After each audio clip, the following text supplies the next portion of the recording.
So it will surprise you to note that women miners are not allowed to do actual mining, or they are not allowed to get into the shaft, because there are myths like when they get into the shaft, the gold will disappear. So what happens is women artisanal miners are sidelined to operations like processing. We are losing so many kids in that industry. Of course, majority of those fatalities don't make it to mainstream media, but that does not mean that it's not happening. And it's very sad when you hear, a mother say, I lost my child. He was in primary and then he dropped out of school and then now he's mining. And I'm like, why would a child be in a mining site? Why? I'm Vivian Boaz, and this is the EHS Unplugged podcast, the show where we share tips on home and workplace safety, environmental sustainability, and health and wellness tips. Join us as we explore these topics with industry experts and learn to create a safer and healthier world. Hi guys, my name is Vivian Boaz, and welcome back to another episode of the EHS Unplugged podcast. Now, if you've been following this podcast, we've recorded so many episodes with artisanal gold miners, mostly in Seya County and some from Kakamega. Now, we highlighted so many gaps in that industry, but today we are bringing on board an expert in that field. She's going to be able to show us that, yes, there are so many challenges in that industry, but there are also so many strides that have been made to close those gaps. Karibu sana. Thank you, Vivian. My name is Faith Furaha. I am a mining engineer. I am a researcher and a trainer at JQuat. And I'm also passionate about women in mining and the artisanal mining sector. Thank you very much for having me, Vivian. I look forward to this conversation. Thank you so much, Faith. It's taken us quite some time to get someone who is actively involved in the gold mining sector. So thank you so much for agreeing to come on board. Now, we normally start this episode with very fun session. It's a fun session, really, really fun questions. And the first one is, you're a mining engineer. So why did you choose mining? You could have been anything else, sound engineer, a farmer. Quite interesting. So it will surprise you to know that initially I didn't even think of doing mining engineering. I didn't even know that mining engineering as a course exists. But what happened is after I got my results, I realized that I had wanted to do electrical engineering, civil engineering, and medicine perhaps. But after the results came out, I noticed that I had flopped a bit and I couldn't do the courses that I had wanted to do. So now the option I had was to revise the courses. So I went to the revision, and but at least I wanted to do a course that is a bit complex because I knew I was smart. Yeah. So in the list I saw there was mining engineering and water engineering. So I thought, why not give it a try? So after a bit of contemplation, I thought of settling with mining engineering, and that's how I got myself into this sector. And I think so far so good. I love mining engineering, or mining in general. Yeah, and I'm glad that I chose to do this course. Okay. So clearly it's paying off, yeah? Yeah, it is. I would say. because I know there are many aspiring mining engineers right now. I've met a couple of students from KU who really didn't know mining engineering is something that actually exists in the country.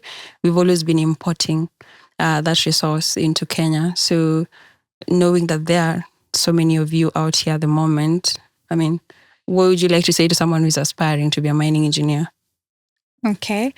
So maybe before I go to what to say to someone who is aspiring to be a mining engineer, I would say that we have a gap of visibility of mining generally in the country, and even in our curriculum in high school, because I can't even also recall that we had days where people would come and talk about careers. Yeah, the career talks.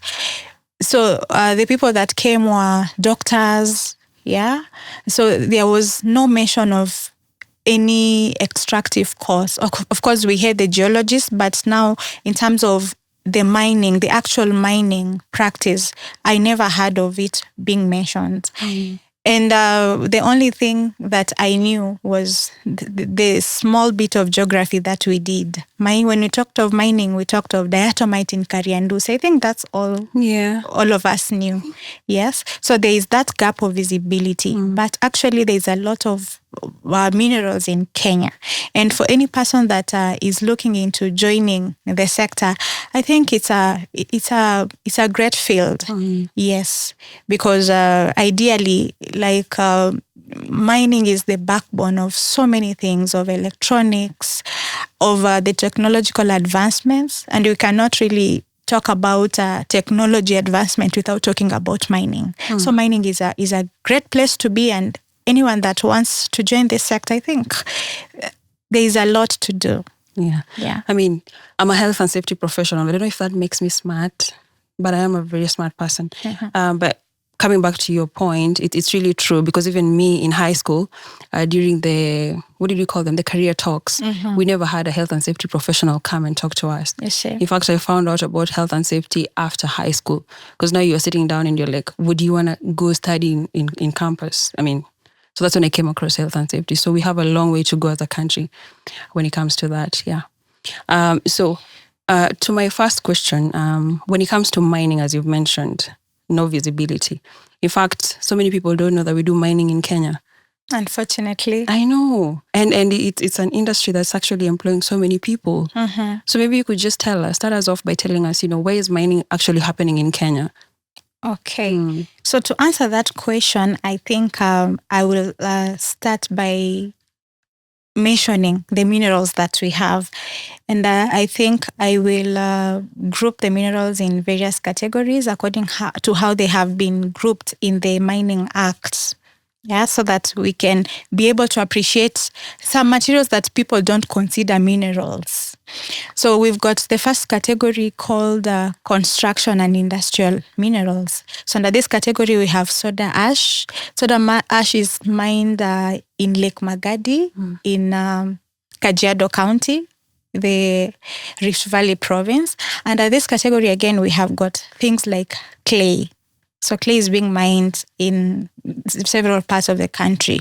We've got silica sand, the sand that is used for construction. That's minerals. Yeah. So we find silica sand also, I think, in various parts of the country.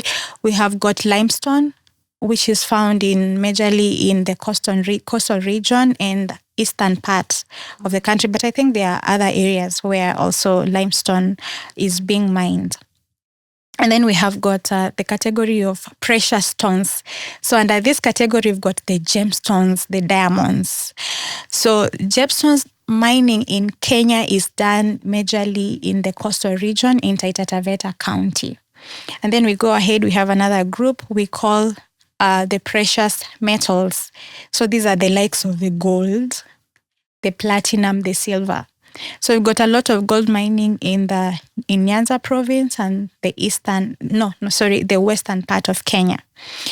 And then we also have another category we call the base metals. So here we have the copper, manganese, cobalt, coltan. Yeah, so we've got copper mining practice in Kitui County, the eastern province. And then we also have got copper mining in Migori County. And we have iron ore mining in eastern Kenya, Kitui County. We have got manganese mining in Kilifi County, the coastal region of Kenya. And then we also have another group of minerals called rare earth minerals. So these are majorly found in Kwale County, and reports have it that we've got a significant amount of that. And then we have got fuel minerals like the coal. So we've got a lot of coal in Kitui County. Yeah, so basically as a country, I think we are well endowed with minerals. Wow. And we've for so long we've considered this industry should be informal, because when you talk about informal, then you're looking at small on the small scale side, right? So how many people are actually employed in this industry? given that it cuts across? I mean, you've mentioned all the counties in Kenya. So how many people do you think are roughly employed in this industry? Okay, about the number of people that are employed in the industry, I think I might not have the exact number, especially now when we consider both the large scale and the small scale mining. But according to reports by Planet Gold, as at 2017, we had about 250,000 people that were directly involved in artisanal and small-scale mining. Yeah, so we've got the large and the artisanal and small-scale mining. Okay, Faith, as I mentioned, we've been on ground. We've collected so many stories from miners, the ones who are doing extraction underground, and then surface mining too. We did this in Siaya County particularly. Now, what we picked was so many gaps, especially when it comes to occupational safety and health. From the time they go into the mines, when they come out, the way they handle the mercury with their bare hands. For you, you've been in the industry longer than myself, what are the other challenges that you've picked? So it's true that the sector experiences significant challenges, one of them being occupational health and safety. But I would say that the most challenging bit when it comes to artisanal and small-scale mining is the aspect of cost. Like any other mining investments, artisanal and small-scale mining requires a huge investment to start or even to proceed with the extraction process. And so what does this now bring in? So when we are talking about the issues of cost, then it means that we will have gaps in maybe issues to do with occupational health and safety, because the primary goal of the miner, the artisanal miner, is to maximize production and to minimize expenses as much as possible. So if you are looking at having a good place, a good working place, then it means purchasing safety tools, the PPEs, training, and all these require a lot of financial input. And so that is their main challenge. Then we've got the other bit of negative environmental impact. So like I already mentioned, that their main focus is maximizing production, getting a shilling for them to be able to sustain their livelihoods. Okay, so they really don't look into conserving the environment. What they want to do is get something, get food for their children, get school fees for their children. Okay. So those are some of the challenges. So the aspect of occupational health and safety, the aspect of negative environmental impacts. Speaking of some of the efforts that have already been put in place, maybe we can talk about the legislative framework, the existing legislative framework. So initially, as a country, we were being governed by a very old law or mining act that dated in the 1940s. But around 2016, we got a new mining act. So the old act did not recognize the artisanal miners. They were, in other words, illegal. But now when the new mining act came in, there is a mention of the artisanal and small-scale miners in that act. So what the government has done at the moment is there are regional inspectors of mines that have been deployed to the grassroots where the actual mining is taking place. So the work of this inspectorate team is to enforce the legislation, and also to ensure that there is compliance in terms of the mining operations themselves, in terms of health and safety and environmental compliance. And one of the significant things that we can say that the government has tried to do is formalization, whereby these artisanal miners have been grouped into groups called cooperatives.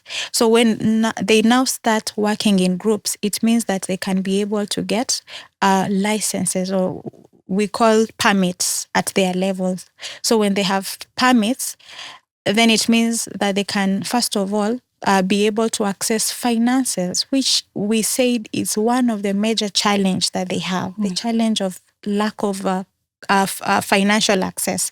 So if they have those documents, they can now be able to apply for funding from formal financial institutions.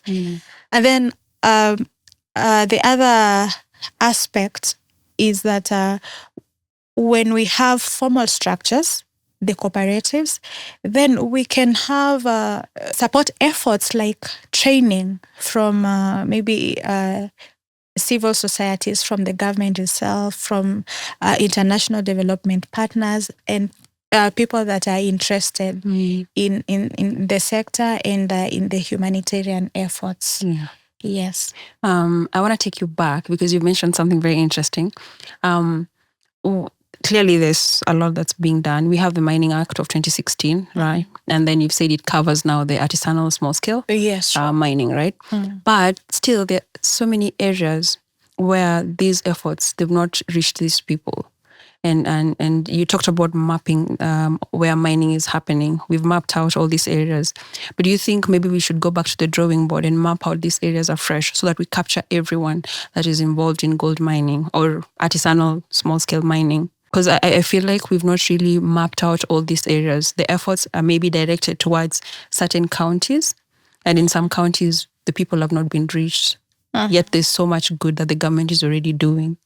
Okay, with regards to getting the exact data of people practicing artisanal miners, probably I would say that mapping could have been done, because I've already told you that these minerals are here, okay? And we've got probably artisanal miners in that particular area. So maybe I think the gap that exists is strengthening the efforts that are already being done, okay? Such that if we have got places where the regional inspectors have not been sent and we have got mining taking place there, then they are taken there and they don't just remain in their offices, but they go to the ground and see really what is happening. And that requires probably funding so that there is the regular monitoring, the regular visiting of the site, and also now the formalization, organizing these people into groups, and probably also facilitates or make the process of obtaining this permit easy. Because I think most, or when you talk to the miners, they will tell you that the challenge of obtaining permitting is that a very lengthy procedure. Yes.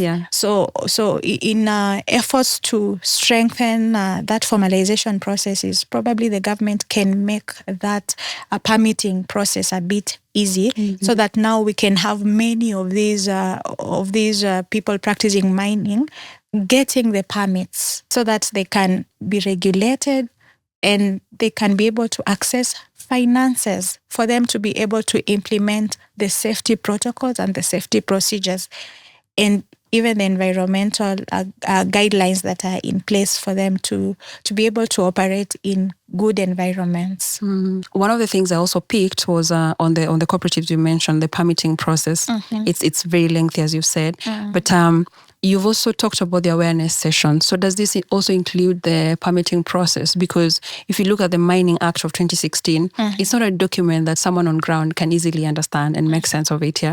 So in your awareness sessions, do you actually cover the permitting process so that they have this information kwa mikono and easily translated, and they can do the process, they go through the process on their own, because sometimes they don't have anyone to hold their hands? Okay, so I think the best people to conduct the permitting awareness would be the legislator. the governments, because they are the ones that really know the exact procedure of how that process looks like. Yes, so for us, for the times I've gone there for training, we teach them on land use, water management, mine health and safety. Yes, but of course we usually also have during such trainings we usually have representatives from the government where they talk to them about the permitting process. Yes, so I think maybe we need to increase the efforts of training so that they are able now to really understand what is the process. And you've also mentioned something very interesting, because I'm a health and safety professional. When you talk about mining safety, what does that entail? Okay, so when we talk about mine safety, we are looking at safety in all the stages of mining, from the actual mining itself, where you extract the mineral from the ground, and the processing section. So you realize that when we talk about mining, we involve the use of tools. Some of the risks that come in during the mining process will be like vibrations, noise, dust. So now we try to enlighten them that when you are doing this, then you need also to consider your safety. When it comes to probably dust, you need at least to have a dust mask. Okay. Now, when we go into the processing bit, like now, when I try to focus a bit on gold processing involves the use of mercury.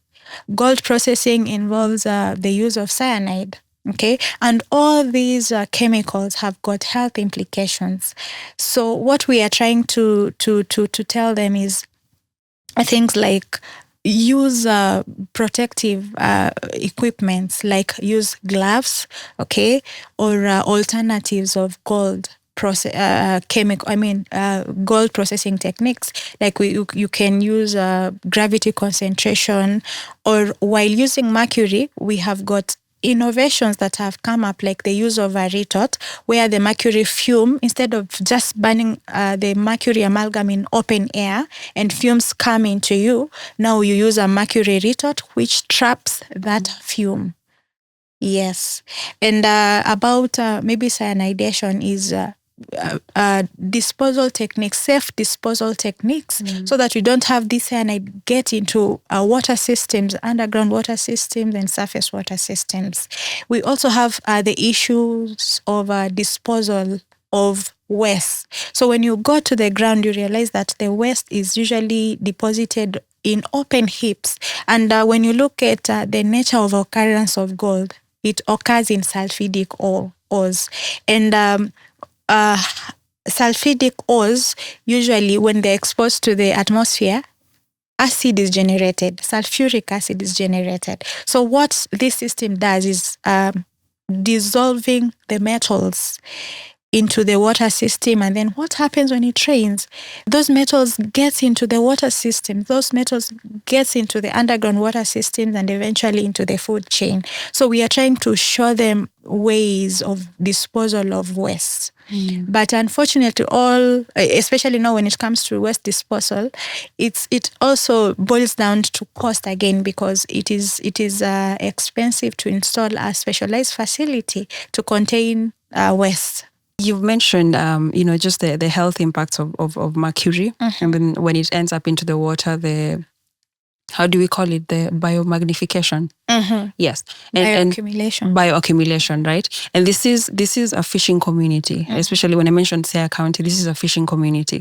So maybe I think in our next episode, I could ask you, should these guys stop eating fish? Not quite. Yeah, because remember, mining in Seah County started around the 60s. I think I have an uncle, born around that time. His kids were practicing gold mining and underground mining, right? So imagine the kind of pollution that's been happening, from the 60s. Now we're in 2025. And all that has been deposited into Lake Victoria. Yeah, and we unfortunately we also have reports that show mercury poisoning. Yes. And there are also reports that show some accumulation of mercury in human bodies, in human hair. Yes, but I think, like we said, since this industry has been informal, we've not had, the miners have just been doing this, I wouldn't call it carelessly, but without information. You know, they just mine because this is their source of livelihood.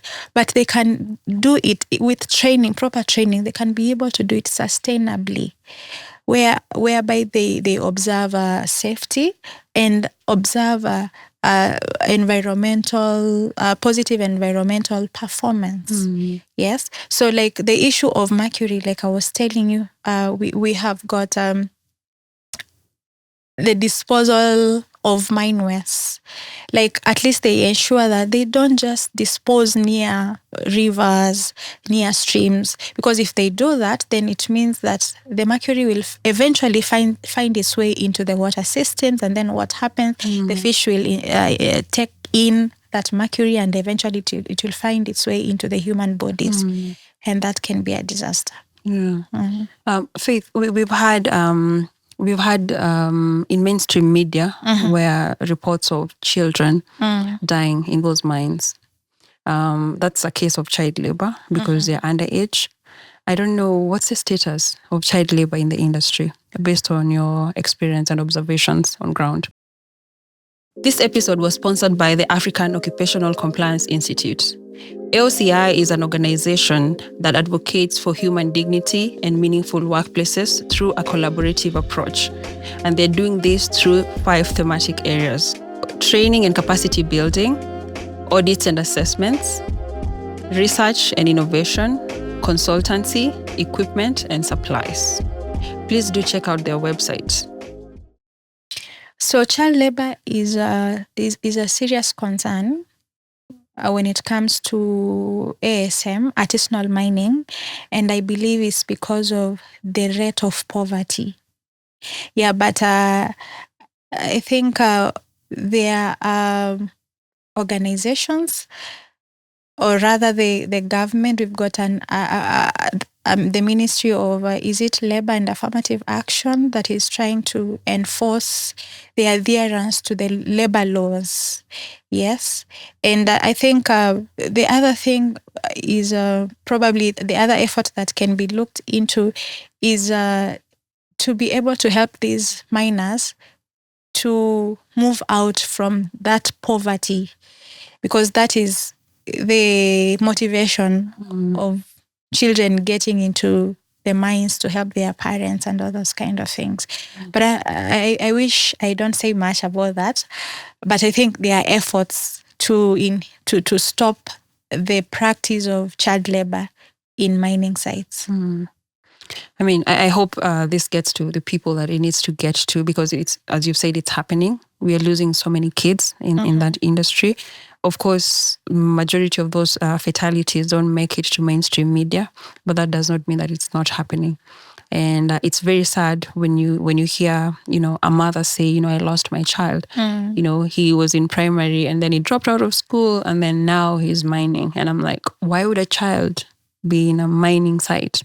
Why? But then they mention, we need multiple sources of income. So if I bring in something in the evening and then my child brings in something and my husband brings in something, then we can sustain our livelihood and our families, right? So thank you so much for addressing that. My next question would be at the policy level, because clearly we have structures in place already, but it's not adequate. It's not sufficient. So what recommendations would you propose at the policy level? Okay, so I wouldn't say that the legislative frameworks that are in existence are, what did you call it? Insufficient, inadequate. I was looking for the correct term, so I used both. Yeah, I wouldn't say that they are inadequate, because we have existent legislative frameworks. Like I told you, we've got the Mining Act, and within the Mining Act, we've got various regulations like the licensing and permitting, the use of local content. And I think in as much as at the moment we don't have a regulation like occupational health and safety, but the Mining Act, I think Article 178, provides for all mining operations to adhere to the provisions of the existing Occupational and Health Act. So I would say the sector doesn't work in isolation with other acts. So the laws in the country, I think they are there. The occupational health and laws are there. The environmental laws are there. We've got the Environmental and Management Act. Okay. So I think the main gap lies in implementation, I would say. So we can really have good laws in the books, but if they are not well implemented, then they are useless. So I would say that the implementation is the key and core thing, both for the legislator and both for the miners themselves.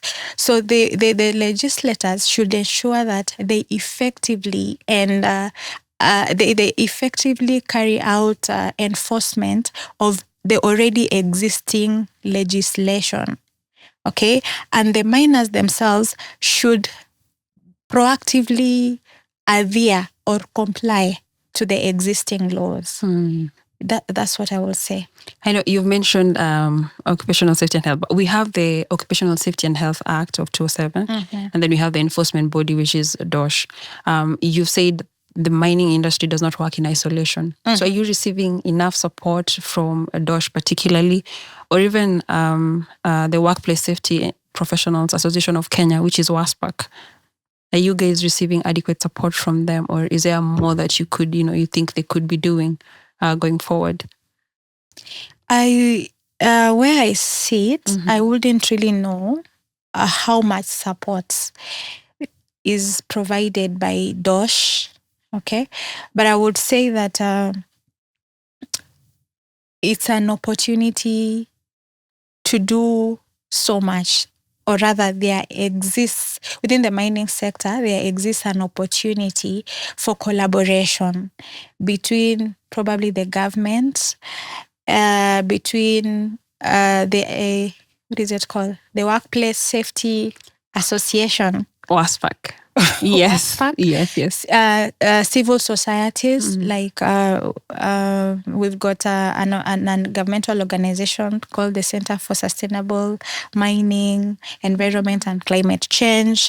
Between professionals, we've got the mining engineers, we've got the Society for Mining Engineers, so that every partner provides their efforts to make sure that we push the sector at a better place. Okay, so that's really interesting to know. Maybe you could also tell us who are the key players in this industry. I know you've mentioned already the mining department, and you've mentioned people like NEMA, but who else is there? Okay, thank you, Vivian, for that question. I think some of the organizations that can be key players within the sector are international development organizations and agencies, such as Planet Gold, UNDP, World Bank, and we've already seen their efforts with matters, human rights and training within the sector. And then we also have associations and institutions. Okay, is it health and safety institutions and associations like the Workplace Safety Association? It's the Workplace Safety Professionals Association of Kenya. Okay. Yes. Then we also have the African Occupational Compliance Institutes. So you can imagine if these safety institutes come in, what information will they bring to the sector? Yeah, I think it could be revolutionary. Yeah. And then we also have professionals such as geologists, mining engineers. Actually, we've got the society, the Mining Society for Engineers, MESC.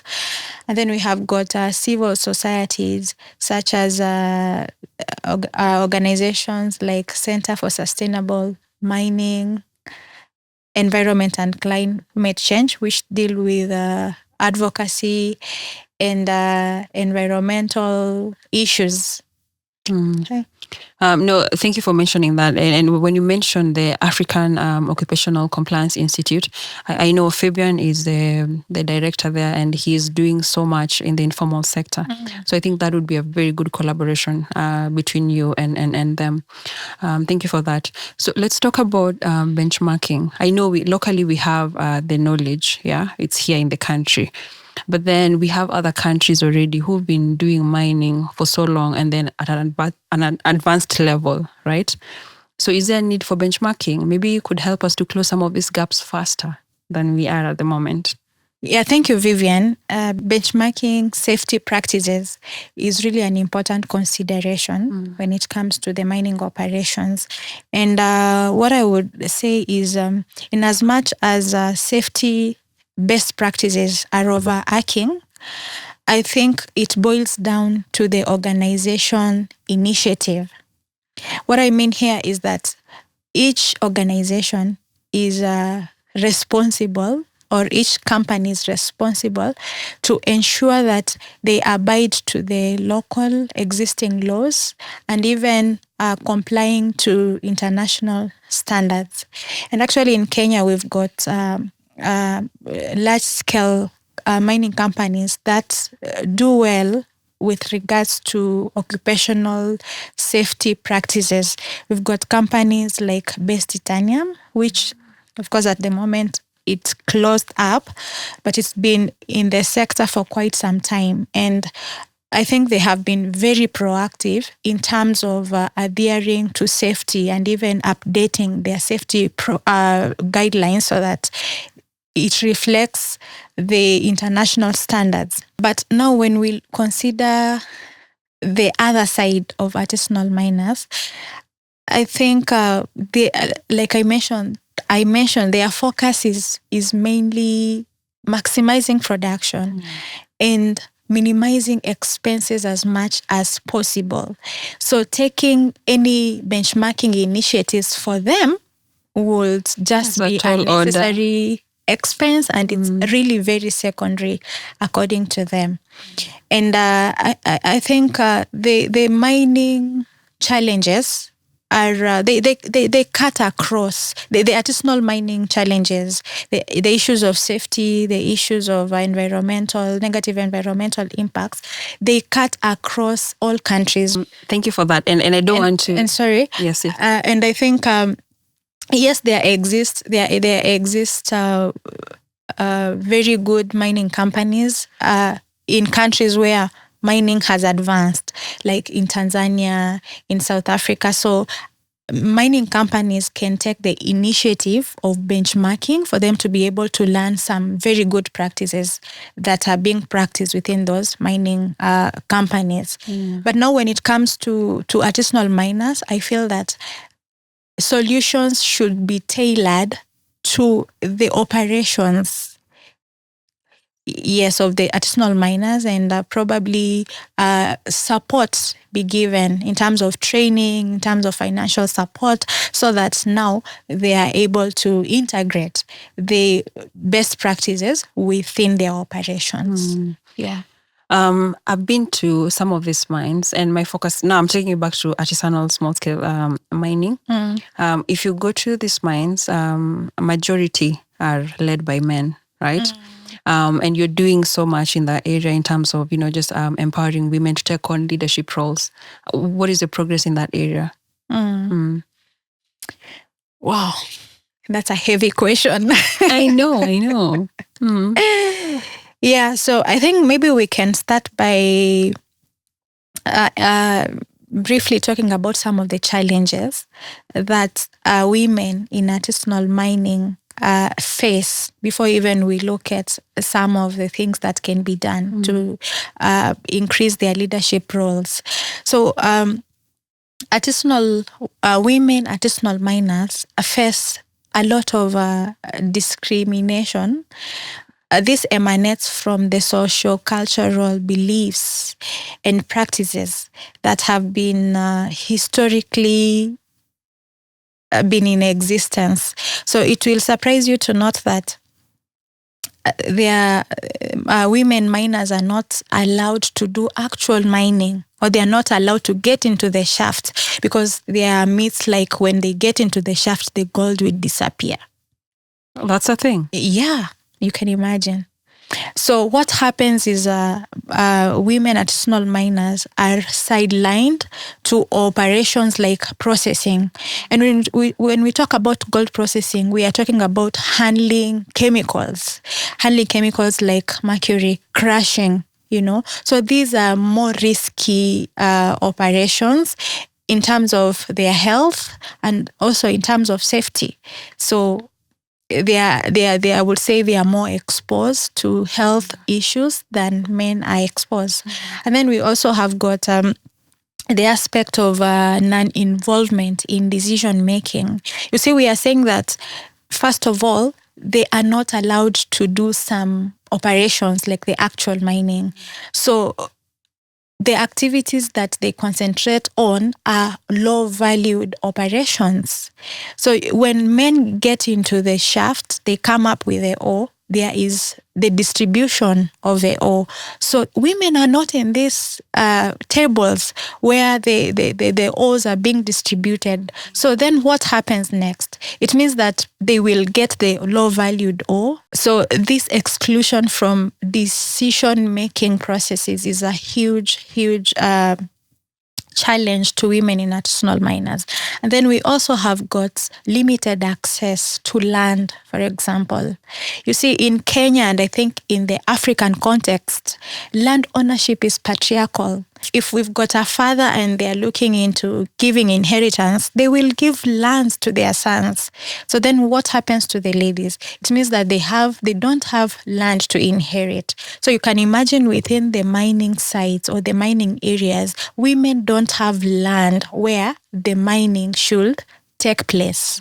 And then there is also the limited access to finances, because these women in mining, they are illiterate, they don't have land, so they have very limited access to finance. So looking at all these challenges that we have mentioned, so the question is, how can we elevate their leadership roles within the sector?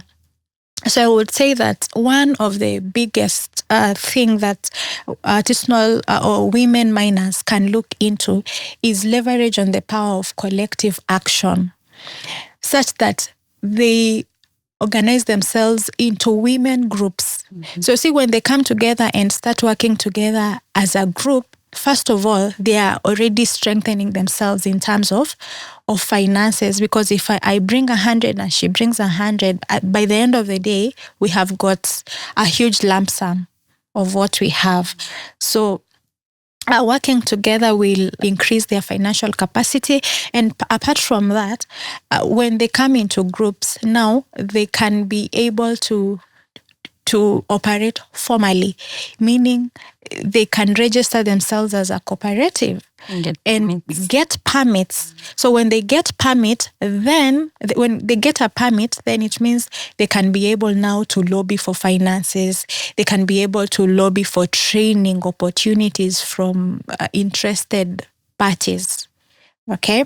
And then the other thing that the power of collective action does is it elevates their voices, because working in groups is already a structure that can be recognized. So they can now be able to lobby for their rights. They can be able to speak out. Okay. And apart from that, they can also be able to move away from the traditional operations that they are used to, like processing, like we have said. They can now start to look into value addition, making of jewelry from the gold that they get, making of jewelry from probably the gemstones that they get. They can also explore other opportunities like value addition opportunities, so that they don't just stay there and get exploited by their main counterparts. So, Faith, thank you. I love that you mentioned the women and how we can empower them to take on these leadership roles. So, in your opinion, do you think formalization can really help us improve sustainability in the industry? Absolutely. Mm-hmm. So when we talk about formalization, we are talking about grouping these miners into formal groups, registered groups, where they can be able to get a permitting.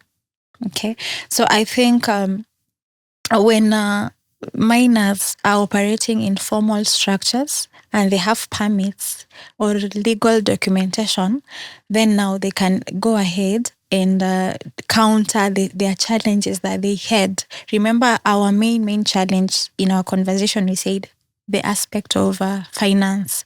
So if they've got the right legal documentation, they can now be able to go out there and get the finances or lobby or apply for loans.